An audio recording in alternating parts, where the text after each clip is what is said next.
when I was growing up, I had a cousin who was extremely articulate, a certified genius. He so smart, so able to communicate his thoughts. He inspired a lot of people within his friends group, and he also just was a beast in the gym.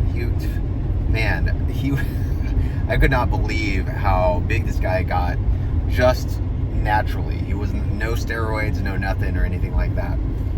And so he was a really good friend of mine, but always got into trouble. And his culture and my culture clashed quite a bit, just because, I don't know, we were raised by two very different family cultures. And one thing about him that I always communicated to him is that, dude, you would be an amazing preacher or an amazing motivational speaker, or you would just be amazing at helping others to overcome their limitations, whether that's physical limitations when it comes to working out, getting fit, or educational, whatever it might be. However, whenever I would tell him that, he would immediately reject it.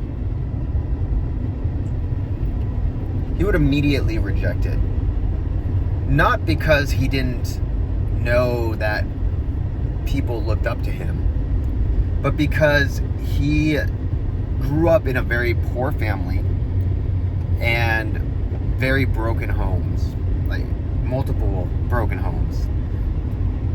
And he just never thought he would be able to do the things that I had said, because he would always play small. He had a couple kids, but he was always, barely making ends meet, barely getting by, and so on. And although we both came from very poor backgrounds, he stayed stuck. And I don't know if he's still stuck. I do see him on my Facebook but he's friended me and so on. But I don't know much about where he is now, but I just know that at the time, he had so much going for him, but he refused to let it happen. And there's another guy that I talk to on a regular basis when I go to the gym. I go to Sprouts and I get all my kind of pre-workout type stuff at Sprouts, and I get my water and so on. And he, super nice guy, and I've known him for at least 2 years, and every single time we talk about business and investing, and how he was going to help his dad start help his dad's business, because his dad does some painting, I believe it is, or construction, and that he's also getting into, or he was for a long time getting into stock investing and options and things that he could put his extra money into. And every time I talk to him, I actually ask him, I said, so how's the investing going? How's the business going? How's the side business going? And he said, oh, well, I'm still researching. I'm still just messing around. I'm still trying to see like where I want to invest and how I want to do it. And I talked to this friend, and we're gonna meet with this friend. And this has been going on for quite a while. Not knocking him at all. This is not meant as a judgment. It's actually meant as, because we all do this in some fashion or another, and I still do this, especially when it comes to the self-concept and belief and identity. I do this all the time. I push it back out of fear, or out of this, rather than doing, as the Bible says, be a doer of the word and not just a hearer. Rather than doing and risking hope, risking the possibility of something not happening, because of who we are, because of who we think we are, we tend to... Hi, it's Nicole from the loan processing team. Your file... We tend to have a thermostat. There's a really good book that got me into the realm of the subconscious a long time ago. And it's much more of rather than it coming from a, law of assumption, more of a spiritual side of things, it's more from a technical, and I wouldn't say scientific, because a lot of this can't be observed, so it's not like in a repeatable fashion. So it's not scientific, so to speak, although there's a science to it. I mean, I'm just trying to be as technical as possible when I'm saying it. But the book is called Psycho-Cybernetics by a guy named Maxwell Maltz. And he was a plastic surgeon who was one of the best plastic surgeons out there. And he noticed that when people came in to get plastic surgery, they had this idea that they would feel beautiful and they would act a certain way. They would change their behavior. They would have a complete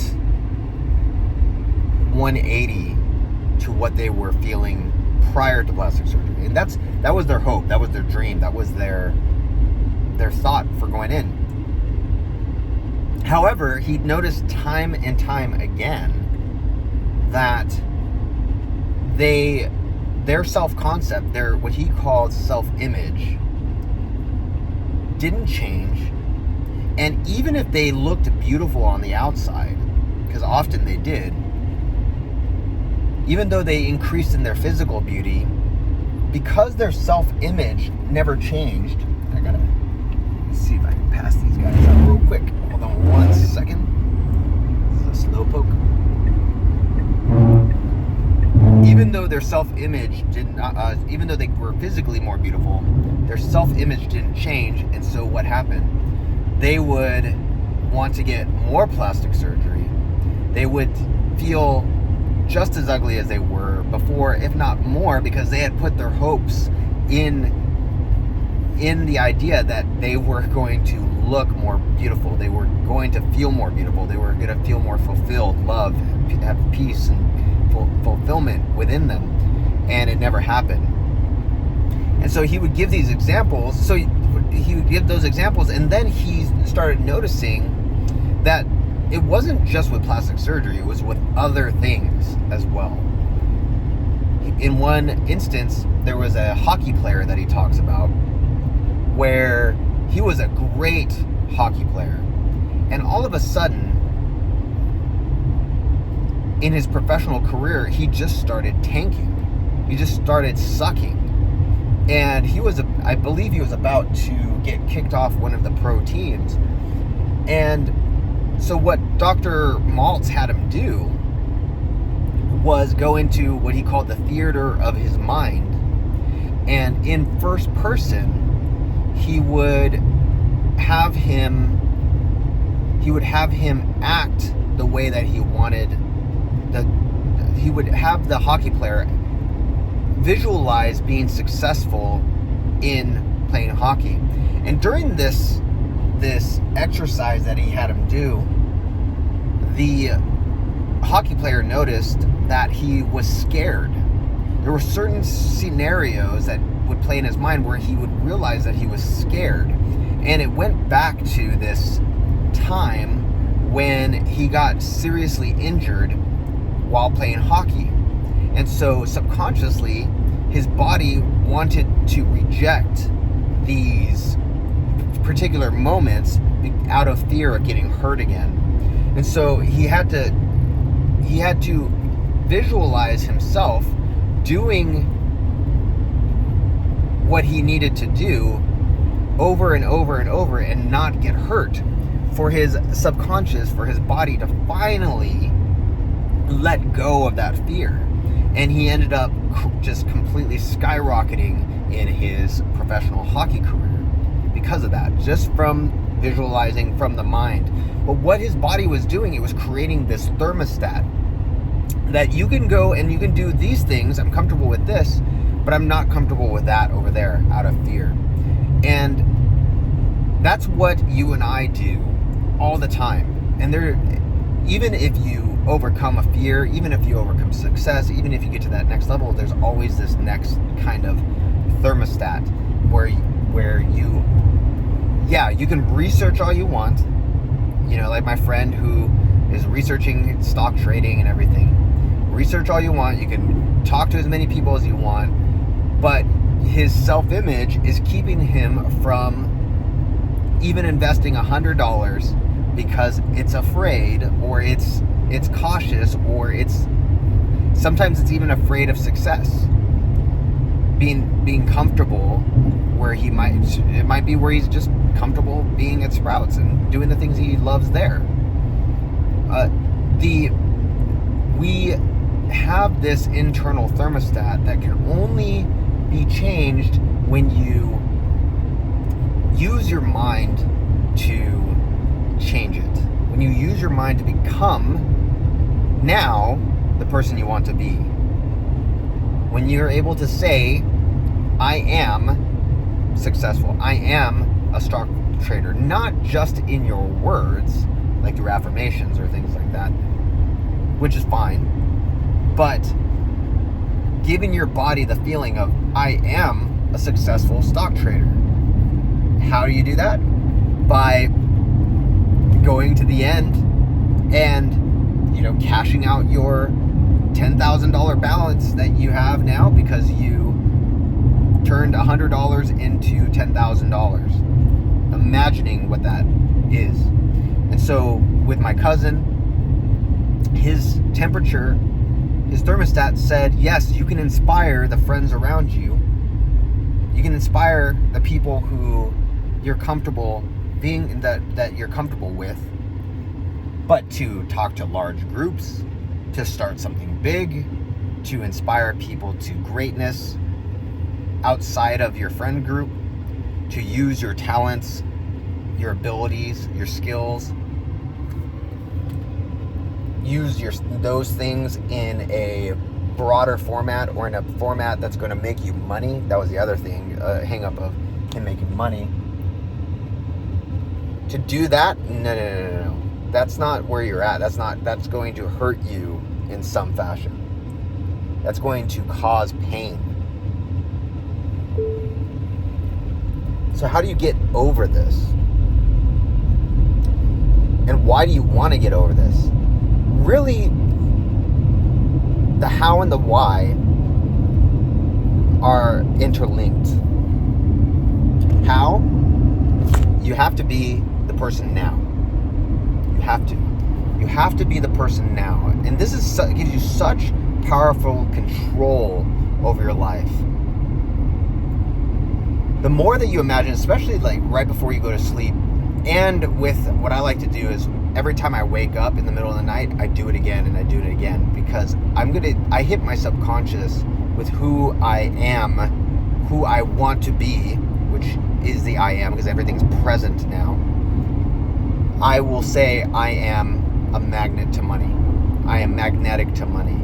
I will imagine myself like trying to get out of my room, but I can't because there's just so much money blocking my way. And it's almost annoying because I have so much money, right? And what this does is it trains your subconscious to be almost even annoyed with how much money is coming in. To be okay with having all that money around. And why do you want that? Because growing up, for me, money was in two things. One, it was scarce, going from motel to motel and hotel and then trailer and all this other stuff. And so money was not around. But the other was that being, devout, being both non-denominational and devout Catholic. Money's kind of seen as like, yeah, no, it's good, but you need it, but you shouldn't love it. You shouldn't have you shouldn't want to have it. And if you do, there's something wrong. And, really, it's just going to make you a bad person. Not everyone feels that way. It just depends. There's kind of like an underlying feeling of that, and so for me, there was a ton of blockages that even when I became an entrepreneur, the fear of my family, the fear of the people who loved me were like, you're going to quit your job? You're going to, you need to have health insurance. You need to have this. You need to have that. You're going to crash and burn. Out of love, they feared for my safety. And then internally, I'm thinking the same thing. And so I had to start thinking, how do rich people act? What do rich people do? How? So if I am rich, what would I do on a daily basis? Who would I talk to? And so on. And I would play these things in my mind. And eventually that thermostat changes and you start becoming aware of opportunities to start making money where you would not have had before. It's not about money. This could be about love. This could be about fulfillment. This could be about relationships with friends, family. It can be about your education. It could be about any of that. You're only going to be able to do things that your internal self-image, your self-concept, what you believe about yourself in relation to others, in relation to things, in relation to love, in relation to money, in relation to fulfillment, passion. You're only going to be able to achieve things related to those when you internally are comfortable with what you want to be. So you have to start practicing. I am that I am. I am that I am over there. So if I don't have money, like the Bible says, let the weak say that I'm strong. Let the poor say that I'm wealthy. What you want, if you want a better relationship with money, with your landlord, with your boss, with whatever, you start saying and start imagining yourself, I am valued by my boss. I am wealthy and I have a successful business. And you start imagining what it's going to be like. It's not going to happen overnight. Oh, I mean, it can happen overnight. But from my experience, there's a time delay. It's like planting seeds. Every time I've done that, little by little, it's funny because I'll give you an example. Is I used to manifest, or I used to imagine myself getting free cups of coffee, and I'd start imagining in it, and the next day it wouldn't happen. The next day it wouldn't happen. The next day, then like maybe 5 or 6 days later, out of the blue, mind you, I have not imagined this for a year, and it hasn't happened for a year. But I started imagining it, and then 5 or 6 days later, boom, free cup of coffee from a friend of mine at Starbucks or something like that. I had this one incident where this one at Dutch Brothers, I had already imagined myself having so many free cups of coffee that this would probably be like my 5th or 6th free cup of coffee within like a 2-month period or 3-month or 1 or 2 month period. And so I go to Dutch Brothers and I'm like, this is not gonna work. It's not like, I'm not. So I'm at Dutch Brothers and there's this barista who I had not seen in a long time. And I'm like, hey, what's going on? And she's like, hey, how's it going? Hey, I haven't seen you. And she's like, oh, I'm going to be going to Colorado or whatever. And then she said, and I start to go pay. And she's like, no, I got it. And I'm like, no, this is not going to happen. I'm not even going to let this happen. So I say, no, let me pay just so I can tip you, since I'm probably not going to see you again. And she's like, oh, okay, you're so sweet. That's awesome. So then later on that evening, right after that, actually, I was like, yeah, see, this doesn't work. Even though it had been working, I'm like, this doesn't work. I proved it wrong. And later on that evening, I go to Cup of Joy, which is another coffee shop around here. And so the barista, I know her, and she's like, hey, how's it going? This is awesome. Yeah, it's good to see you, whatever. And I look over to my right, and there's this guy staring at me. And he, and I look and I notice it was one of the old baristas there that I had not seen in forever. And I'm like, hold on one second. I look at him and I give him a big hug. I'm like, dude, how's everything going? And so, and we're shooting the breeze. And he goes and he says, so he's doing his thing. Then I look back over to the other barista that I know, and she's like, don't worry about it. I already made it. It's already done. It's already being made. And I could not even say no to the free cup of coffee that same day. Basically, my subconscious, the higher self, ended up making it happen no matter what. Could not even say no to it. So that's how powerful this type of stuff is. And that's kind of going more deep into this type of thing. But getting back to this, my point with all of it is that you're not going to be able to do anything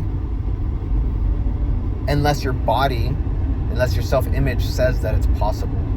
The only way to change that is to start imagining yourself doing the thing that you want over and over and over again, and just do it for fun. Enjoy it. And don't even think, like, you don't even have to imagine, you don't have to be like, you don't have to worry about it happening. Just imagine what it would be like. Imagine the fun of it. And you'll start to see it actually start flowering out in your real world. All right, like, subscribe, and I'll see you later.